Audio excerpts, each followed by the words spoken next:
It's a full moon. Do you know where your werewolf is?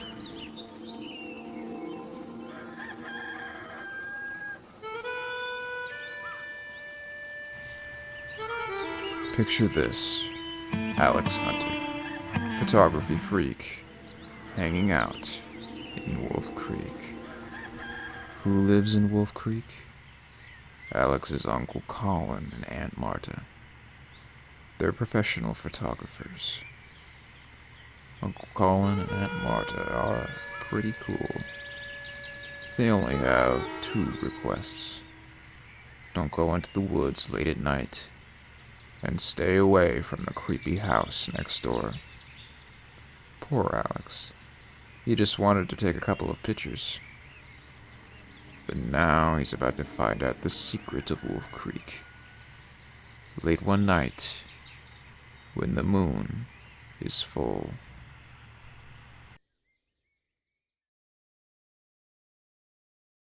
Alright, cadets, I hope you're ready because we're in for another episode of Goosebumps Overviews, the show where we talk about Goosebump books and judge them on their merit. I hope you cadets are super ready because we're getting down to the wire here. We got 3 more books left and Halloween is rapidly approaching. So, let's get ready for book number 60, Werewolf Skin. Jesus, guys. Just look how clean this is. Look how clean this is. And you know how many books have these stickers on them that say, oh, look, there's trading cards inside and stuff. Well, a lot of the times when I get these books, they're already gone. They are gone. But this one, holy crap. It's still there. It's still there, guys. I mean, if I got this would be super lame as hell. But it's still there. That is a marvel in and of itself. So we got ourselves another werewolf story. We haven't seen a werewolf story since book number 14. Arguably one of the better Goosebump books, A Werewolf in Fever Swamp, which had a pretty good cover for a werewolf story. And then we get to the cover of this one, and it's still pretty good, actually. I'm a bit divided on this. I still think The Werewolf of Fever Swamp had a much better cover, although I'd like to mention one of the comments that I received on that video. Somebody commented on there that the cover basically suggests that there's a nude 14-year-old running around the swamp. You know who you are, whoever commented that. You know who you are. That was a funny-ass comment. I laughed my ass off, and that is super true. With this one, I guess it kind of implies the same thing, really. I do enjoy the cover. It's actually, I did see, this is one of the first episodes that I watched as a kid. I might have been like around 4 when I watched Werewolf Skin. And this cover really stuck with me. It's kind of a combination of the haunted mask, how I got my shrunken head, and basically just, Werewolf of Fever Swamp. It's all combined into one thing. And we got a 90s room, we got a costume, we got werewolves. What more could you want? And my one discrepancy with this is that it makes you think the story is going to be about a haunted werewolf costume, which is an enticing idea, but in and on itself would kind of feel like a ripoff of Haunted Mask. But despite that, I probably would have enjoyed that premise, even if it was such a blatant ripoff of Haunted Mask. But thankfully, that's not what we get. What we get here is kind of a completely different take on the werewolf story. Kind of like Vampire Breath, except less confusing and less boring. So, let's get into it. Werewolf Skin stars Alex. Now, Alex wants to be a photographer like his aunt and uncle, Colin and Marta. He's kind of interested in getting into this contest, taking scary photos, and so when he's going to stay with his aunt and uncle for the weekend, he's ready to take some photos of the forest and all that.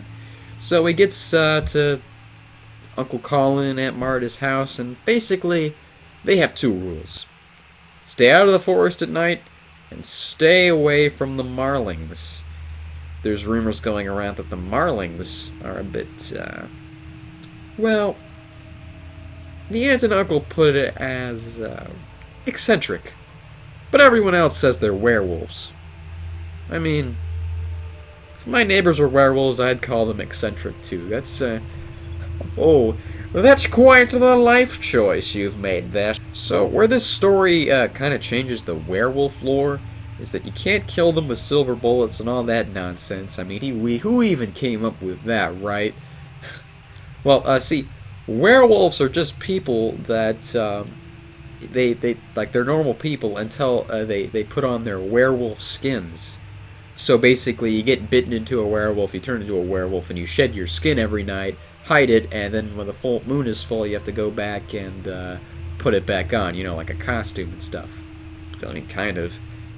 And it brings to us an interesting scene where Alex and this girl Hannah that he meets are at Halloween wearing these werewolf costumes, trying to save some people. It is pretty good. So yeah, Alex wears the werewolf skin, disposes of the werewolf skin. I feel like that's a spoiler, but I have a feeling you may have seen this one coming. It's kind of obvious that that's going to happen. So yeah, uh, about this book, it's a lot like the Werewolf of Fever Swamp, although I think I like this one better because it builds up a better area and ambiance to it, to whereas Fever Swamp was it also had a good ambiance, but it had less characters and kind of a more original werewolf, and most of it was focused around the dog. I'm kind of conflicted with this on which one's better, but I kind of prefer this one, just for the fact that it's just a little bit different than your average werewolf story. They both have good settings. This one enticed me a little bit more because it's kind of like a werewolf losing its land and kind of interfering with a mountainous slash suburban area, which is kind of cool. Alex, though, I think Alex is less of an interesting character than Grady. In fact, he's kind of a little bit of a brat and kind of a little bit annoying, whereas Grady was I can't really tell you a single character trait about Grady. So, yeah, Grady's he's kind of there. So let's talk about the ending and all that. Problem gets resolved pretty well. Everything's revealed in a nice and interesting way, to an extent. But the twist ending is probably the worst ever, and I can't spoil it till the spoiler section, but it is surprising and stupid and confusing at the same time. So you did that well, Stein. Yeah. Yeah, the ending kind of ruined it for me. How many times have I said that during a review? Because, oh my god, these endings ruin so much of the things built up. Ugh. That sucks.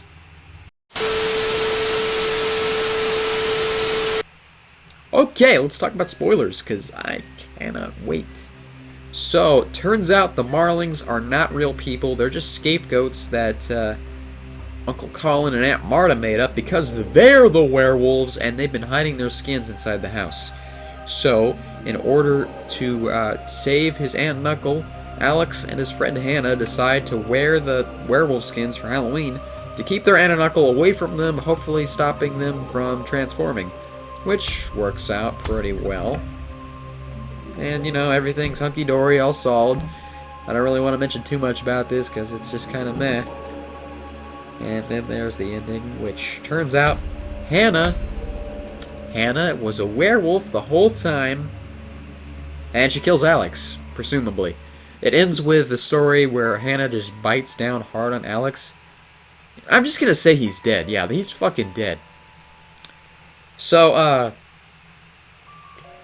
there's been a lot of books. I don't remember all of them specifically since there's been a 1-year gap between, like, the first 32.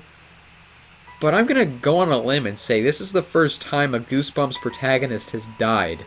Besides maybe the ghost next door, yeah, this is the first time where a character has died and hasn't been dead the whole book.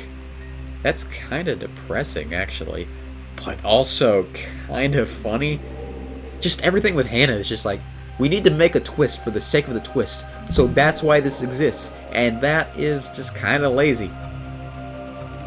So when it comes to rating this book, I'm gonna give it a 7. It's okay. I just don't like the ending. And that's really all I have to say about it, really. It's just kind of... it's an average book. It's there. It's good contest with Fever Swamp, though. Funny how the only 2 werewolf books in this are pretty good, but all the ghost stories in this seem mostly lackluster. Mostly. So guys, that has been my review on Werewolf Skin. I hope you guys enjoyed, and make sure to stay tuned for next episode when we talk about book number 61. I Live in Your Basement? Wait, haven't we done the basement one already? Have a scary day, people.